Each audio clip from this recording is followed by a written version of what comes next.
दोस्तों, मैं हूं अनिल और मैं आज आपके सामने एक नई स्टोरी लेकर आया हूं फिर से। जो आज हमारी स्टोरी होगी वो हॉरर स्टोरी से संबंधित स्टोरी होगी, जिसमें ये नहीं कि लंबे टाइम की बात सुनाई जा रही है, पुराने जमानों की बात सुनाई जा रही है, या फिर ये नहीं कि कल की बात सुनाई जा रही है। जो चीज हुई है सच्ची घटना पर आधारित स्टोरी, ये नहीं कि मेरी खुद की बनाई हुई स्टोरी है। सीधा टाइम वेस्ट न करते हुए मैं डायरेक्ट स्टोरी पे आता हूँ।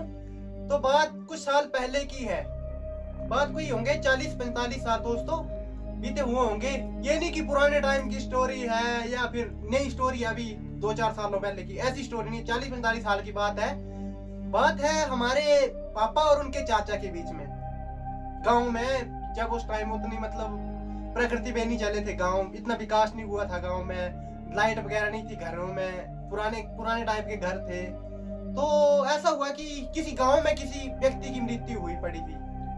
तो कैसे होता कि मतलब उस टाइम अस्थियां वगैरह जो रखते थे तो उसको छुपा के रखना पड़ता था कुछ टाइम के लिए, मतलब जब कोई साथ में मिलेगा तब लेकर जाते थे लंबे टाइम के बाद। ये नहीं कि आज कल परसों डेथ हुई और ले गए उठा के वहां बहा दी अस्थियां, ऐसा नहीं होता था। साथ में मिलेगा कोई इंसान, ट्रस्टेड इंसान होगा। वो चोरों टाइप का जमाना था उस टाइम, चोर मिलते थे, ये गुंडागर्दी मतलब होते, डरते थे लोगों के जो मन में था डर था एक दूसरे के प्रति कि हम वहां जाएंगे अनजान जगह में तो कैसे लोग मिलेंगे, हम कैसे करना है। तो बस एक दूसरे का साथ लेते थे तब जाते थे हरिद्वार। तो क्या हुआ कि जब किसी और की मम्मी या पापा की डेथ हुई होगी तो उसके साथ किया होगा उसने कि नहीं भाई साथ चलना, तो साथ में लेकर चलेंगे हम अस्तों को बहाने के लिए।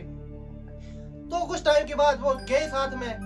तो मतलब कुछ गांव के पास ही था, 5-7 किलोमीटर दूर होगा वो इंसान जिन्होंने सलाह की थी आपस में जाने की कि हम साथ में लेकर चलेंगे दोनों और भाग के आ जाएंगे, मेरा साथ तुझे मिल जाएगा और तेरा साथ मुझे मिल जाएगा। ऐसे होता था। पुराने जो जमाने के लोग जो होते थे दोस्तों, वो आपस में मिल बांट के रहते थे। ये नहीं कि आजकल के जमाने में तू कहाँ मैं कहाँ, ऐसा नहीं होता था। एक दूसरे को साथ में लेकर चलते, किसी को पीछे नहीं छोड़ते थे, बोलने का मतलब है। तो हुआ ये कि वो घर से जब गया तो यहाँ पे दोस्तों हमारे गाँव से दूर है, कम से कम 10 किलोमीटर दूर है, खड़ामुख में रावी नदी बहती है और जगह का नाम है खड़ामुख। वहां पे पहुंचा वो हमारा चाचा। तो दोस्तों होता क्या है, बात ये हुई कि वो हरिद्वार जा रहे थे। तो वहां पे वो खड़ामुख नाम की जगह स्थान पे पहुंच गए। तो वहां से दूसरा आदमी उसको वहां पे उसके साथ मिलना था, उसने मतलब वहां पे जुड़ना था। 12-1 बजे का टाइम होगा दिन का। तो वहां पे उसको एक आदमी मिला, अनजान व्यक्ति मिला। तो उसने बोला कि भाई थोड़ी सी हेल्प चाहिए थी। उसने बोला हाँ जी बताओ क्या हेल्प। उस टाइम तो हेल्पफुल ही लोग रहते थे हमारे मतलब समाज में, इतने ज्यादा ये नहीं था कि हेल्प नहीं की किसी की कि मेरे को टाइम नहीं, ये नहीं। तो उन्होंने बोला बताइए क्या हेल्प की है। तो उस आदमी ने क्या किया था कि कपड़ों की गांठ बांध के रखी थी। देखो दोस्तों उस टाइम मतलब बैग वगैरह का जमाना नहीं था, 40-45 साल गाँव में पहले इतने बैग वगैरह नहीं होते थे। तो हुआ ये कि उन्होंने बोला कि भाई 5 मिनट के लिए पकड़ लोगे, मैंने थोड़ा सा आगे 1 नंबर जाना था। तो एक लड़की थी उसके साथ, उसको छोड़ दिया और बैग पकड़ लिया, बोले मैंने थोड़ी देर के लिए। तो दोबारा आया और उसको वापस कर दी, वो गांठ वापस कर ली, ये लो भाई आपका सामान है। तो उसने बोला धन्यवाद भाई, ठीक है। वो चले गए। फिर जो जिसके साथ उसने साथ लिया था चाचा ने पापा के, वो चले गए। फिर अब अस्थियां वगैरह बहाई हरिद्वार और आ गए घर में। तो दोस्तों हुआ क्या कि जब वो चाचा पापा के जो अस्थियां बहा के घर पहुंच गए, तो उसके 3 दिन के बाद वो और मेरे पापा साथ में सोए थे। और मौसम जो था बिल्कुल ब्लैक था, वहां पे ब्लैक समझते मतलब घने बादल, बर्फ पड़ने वाला मौसम। दोस्तों आपको पता है कि बर्फ पड़ने वाला तो मौसम कैसा होता है, बिल्कुल सन्नाटा, बच्चा बाहर दिखाई नहीं देता दोस्तों। तो रात हो गई। रात के उस टाइम तो सो जाते थे, टीवी वगैरह का जमाना नहीं था उस टाइम, जल्दी सो जाते थे। 40-45 साल पहले हमारे गाँव में टीवी नहीं था या कुछ ऐसे लाइट वगैरह का सिस्टम भी नहीं था दोस्तों। तो सो गए, मतलब एक बिस्तर में सोए। वो बच्चा था मेरे फादर भी उस टाइम, उनकी उम्र भी कम ही थी। तो सो गए कि सोए हो गए। वो रात को 12-1 बजे का टाइम हुआ होगा, यही अंदाजा है। उन्होंने बताया कि 12-1 बजे का ही टाइम हुआ होगा। तो रात में जो पापा के चाचा है वो चिल्ला रहे, जोर जोर से नींद में चिल्ला रहे हैं कि नहीं मुझे छोड़ दो, मैंने कुछ नहीं किया, नहीं मुझे छोड़ दो, मैं बेकसूर हूँ, मैंने कुछ नहीं किया। जोर जोर से चिल्ला रहे हैं। मतलब उनको एक ही बार सुनाई दी, पर जो उनकी गर्जना थी वो बड़ी ज्यादा सुनाई दे रही थी अंदर। तो मतलब जो मेरे पापा के चाचा थे उनकी फैमिली नहीं थी उस टाइम, वो अकेले रहते थे। मतलब ना तो कोई फैमिली थी ना कोई ऐसे परिवार का सदस्य, ना वो घर में अकेले रहते थे उनकी। और मेरे पापा उनके साथ हो गए। अच्छा मतलब उनका संबंध था दोनों का, चाचा भतीजे का। तो मेरे पापा ने पूछा कि हाँ चाचा क्या हुआ आपको, उठो उठो उठो। फिर उठ गए। फिर उन्होंने बोला कि पानी पिला दे यार मुझे। फिर बड़ी मुश्किल से अंधेरे में पानी वगैरह पिलाया होगा रात में। बाहर देखा तो बर्फ गिर रही है। बोलता यार मैं तेरे को एक बात बताता हूँ कि मेरे साथ क्या हुआ।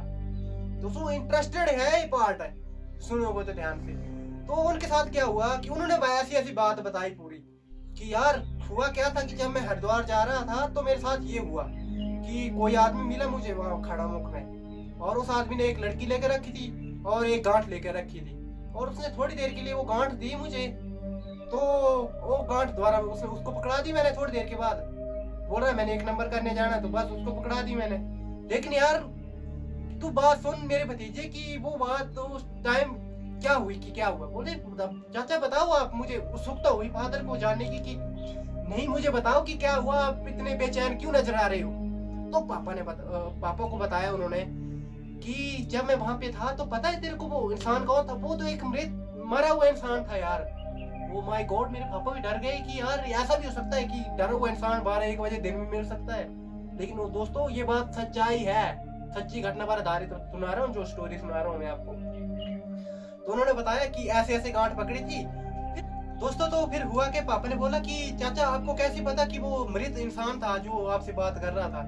बोलता यार हुआ क्या, जैसे ही हम सो गए आधे घंटे के बाद 2 इंसान, तो इंसान नहीं कह सकते उनको, मतलब उनके मुंह में देखना असंभव सा दिखाई दे रहा था। ऐसे 2 भाले लिए और जो हमारा दरवाजा है ना बाहर का, वहां खड़े हो गए, ऐसे वैसे बाहर खड़े हो गए और मुझे बोलते हैं कि उठ। मेरी मतलब मैं सपने में उठा और देख रहा हूँ कि नहीं यार 2 भाले। कौन है भाई, मैं बोल रहा हूँ कौन हो आप और क्यों उठा रहे हो मुझे। बोलते हैं भाई उठ, तेरा काम है उठ। मैं उठ गया। होता है उनको देखने, शक्ल तो कहाँ देखनी यार उनकी, इतनी डरावनी शक्ल। ओ माय गॉड, मुझे तो दोस्तों जब पापा वो बात करते हैं तो डर लगता है, जिगरा काम जाता है कि क्या हुआ होगा। तो आगे 2 मतलब 2 भले वाले जो डरावने इंसान वो आगे बाहर, उन्होंने बोला कि भाई उठ और चल। बोले कहाँ जाना जी, कहाँ जाना। बोले भाई जाना पड़ेगा, सभा लगी हुई है वहाँ, सभा में आपकी हाजिरी मांग रहे हैं कि बुलाओ, गुआ देना पड़ेगा आपको।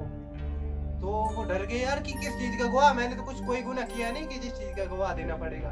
बोले चल चल। उसको पकड़ा, फिर एक साइड से एक ने पकड़ा और दूसरी साइड दूसरे ने पकड़ा और ले गए भाई पूरे रास्ते। उनको पूरे रास्ते पकड़ के हमारे हिमाचल प्रदेश के चंबा डिस्ट्रिक्ट में भरमौर नाम का स्थान है, वहां पे है 84 मंदिर भाई, जहाँ पे हमारे वर्ल्ड का जो है धर्मराज का मंदिर वहां पे स्थित है। और जगह मैंने नहीं सुना कि धर्मराज का मंदिर और जगह भी कहीं है संसार में पूरी। तो वहां पे ले गए उसको पकड़ के, ऐसे 84 गेट बना हुआ जहाँ से मंदिर की मतलब एंट्रेंस है गेट की। तो वहां से गया। बोलता यार वहां पर लोहे का गेट है और बड़े बड़े बालों वाले वहां भी खड़े हैं, ऐसे भाले लेकर खड़े हैं जैसे डरावने इंसान है। और कहते हैं यार भाई कि लोगों की जनसंख्या है उस जगह में, बहुत ज्यादा जनसंख्या है, और लोगों का ऐसा ऐसा हाल भी हो रहा है कि लोग चीखे चिल्ला रहे हैं, मार मार के कोड़े मार मार के लेके जा रहे हैं। कुछ लोगों को कंधे से पकड़ के घसीट के लेके जा रहे हैं, किसी को टांगों से पकड़ के, किसी को बेड़ियों में जकड़ के, और किसी को ऐसे इतनी बड़े जंजीरें डाल के रखी है। दोस्तों जब वो बात बताते हैं तो मतलब मन कांप जाता है कि ऐसा भी होता है। बड़ा बड़ा जबरदस्त सीन बताते हैं वो। दोस्तों उनका मानना है कि जैसे कोई गलत कर्म किए होंगे अपने मतलब जीवन में, तो मृत्यु के बाद उसका फल मिलता है, और फल मिलता है कोई ऐसा वैसा फल नहीं मिलता।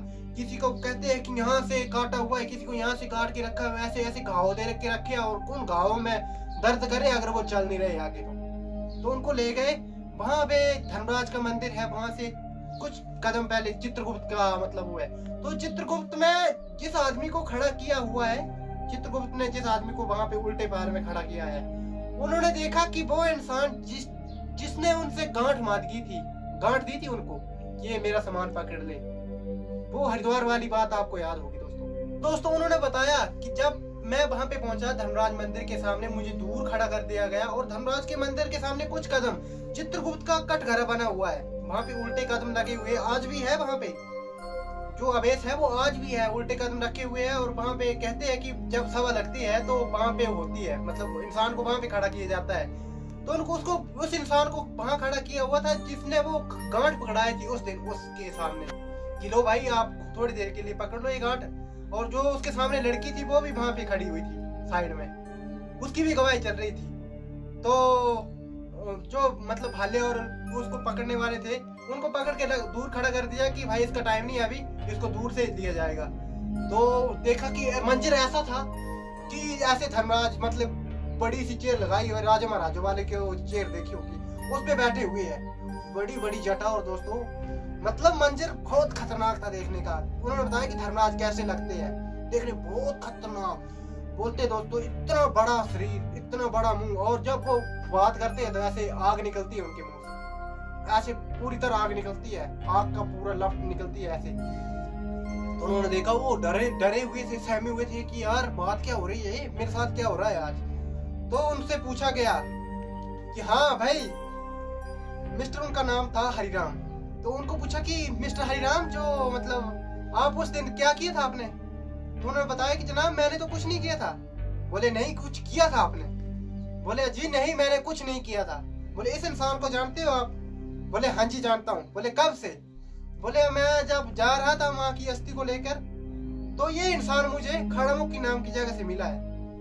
तो उन्होंने बताया कि आपको पता है कि क्या ये इंसान मर चुका था। बोले नहीं जी जनाब। बोले आपको पता था कि ये शरीर जो था इसका मृत था और ये मर चुका इंसान था, आपको पता लगा। बोले नहीं जनाब मुझे कैसे पता लगता, इतना पता होता तो फिर मैं भगवान बन जाता।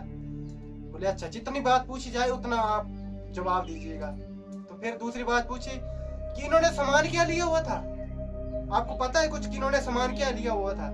तो उन्होंने बताया कि जनाब एक कपड़े की गांठ ली हुई थी और एक लड़की जिनके साथ, और तो कुछ सामान मैंने देखा नहीं। तो उन्होंने पूछा कि आपको पता है कुछ उस गांठ में क्या था। उनसे पूछा कि आपको पता है कि उस गांठ में क्या था। तो वो फिर से डर गए कि यार क्या। बोले जी जनाब मुझे नहीं पता था। बोले आपने क्यों ली थी फिर ये गांठ, हाथ में क्यों पकड़ी। बोले इन्होंने कहा था कि मुझे ऐसे 1 नंबर जाना है, पेशाब जाना है, तो थोड़ी देर के लिए आप इसको पकड़ लो।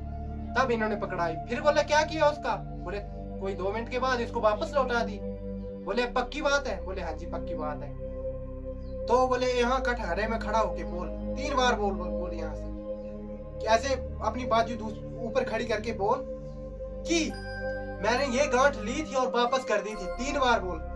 बोले 1 बार बोला मैंने ये गांठ ली थी हाथ में लेकिन वापस कर दी थी थोड़ी देर के बाद। फिर दोबारा बोला। फिर तीसरी बार जब उन्होंने ऐसे बोला तो मंजर वो बिस्तर का भी ऐसे ही मंजर था। जब उस फादर ने देखा तो ऐसे ही बाहें खड़ी करके बोल रहे थे कि मैंने ली थी गांठ पर वापस कर दी थी। तो उन्होंने पापा को सुनाया कि यार ऐसे ऐसे मृत शरीर था और ऐसे ऐसे मरा हुआ इंसान मिला। तो मतलब उस बात को हमारे पापा जब हमें बताते हैं तो बहुत डर लगता है दोस्तों कि मंजर कैसा है। और दोस्तों जीने की कला तो सबके पास होती है लेकिन मर के भी तो कुछ कर्म करने हैं। तो उन्होंने बताया कि उसने कुछ ऐसा चोरी वगैरह करी हुई थी जिसकी वजह से उस इंसान की पेशी लगी, जो चुरा के लाए थे वो गांठ।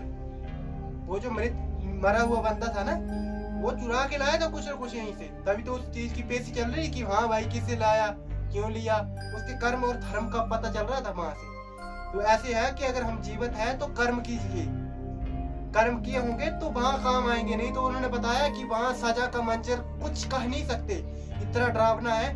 इतने इतने बड़े मतलब कढ़ाई रखी हुई है तेल की गर्म करके, बड़े बड़े कढ़ाई रखी हुई है और उसमें ऐसे इंसान को एक बार डाला जाता है फिर ऊपर निकाला जाता है और जोर जोर से चिल्ला रहे हैं कि छोड़ दो छोड़ दो छोड़ दो। और उनका यही कहना होता है कि उस टाइम ये कर्म करते हुए आपको पता नहीं चला कि क्या कर रहे हो आप। तो मतलब ये है कि जीवन तो जी लेते हैं सब, लेकिन मर के भी थोड़ी आगे इंसान की कैपेसिटी होनी चाहिए कि आगे मर के भी कुछ उसको अच्छा मिले। तो ये था मेरा कर्म और धर्म किससे संबंधित एक किस्सा जो आपको सुनाया, सच्ची घटना पर आधारित है, ये नहीं कि किसी से सुनी और किसी के पास बता दी।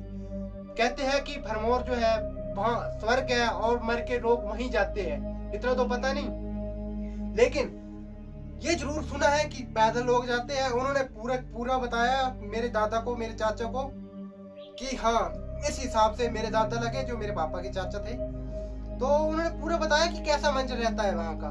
तो उन्होंने बताया कि आगे आगे जाके जो भी इंसान अगर आने का यही जरिया है कि इंसान अच्छा कर्म करेगा तो अच्छा फल मिलेगा, नहीं तो भाई मृत्यु जो है वो जिंदगी से भी भयानक है, बड़ा मुश्किल होगा जीना। आगे जिंदगी जी लेंगे अगर क्या पता हमारे कर्म कैसे है, बोलते हैं कि शरीर भी काट के रखा हुआ था, एक आंख काट के रखा है और ऊपर से चिल्ला रहा है। कुछ लोगों को ऐसे घसीट के एक टांग से पकड़ के टांग में बेड़ी डाली हुई है और उसको घसीट के लेकर जा रहे हैं। मुझे आशा करता हूँ कि आप इस कहानी पर थोड़ी ध्यान से सुनेंगे, थोड़ा ध्यान देंगे और थोड़ी आपको इम्प्रेशन भी आई होगी कि नहीं, जिंदगी तो है पर मौत भी है, आगे है तो पीछे भी है, और पीछे है तो आगे जाके भी हमें कुछ ना कुछ अपने विचार जो है साझा करना चाहिए। मुझे आशा है कि आपको ये स्टोरी अच्छी लगी होगी और आप लाइक और सब्सक्राइब जरूर करोगे चैनल को। और थैंक यू दोस्तों, अगली स्टोरी में आपका साथ चाहिए।